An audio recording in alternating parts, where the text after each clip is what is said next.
Vučić mori vëmendje në mediave të mëdha kur tha se do t'jap dorëheqje brenda pak javësh. Në shikim të parë, kjo duket si fundi një epoke. Por në politikën serbe, gjërat rrallën kaq të thjeshta. Serbia ka qenë nën protestat për më shumë se një vit e gjysmë.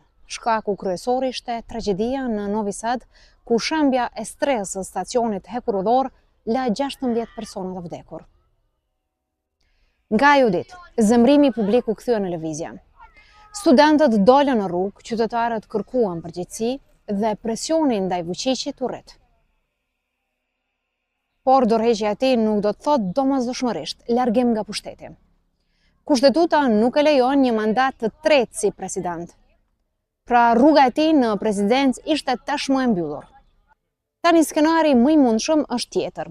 Vučić largohet nga presidenca, shkon në zgjedhje dhe nëse partia e tij fiton, mund të rikthehet si kryeministër.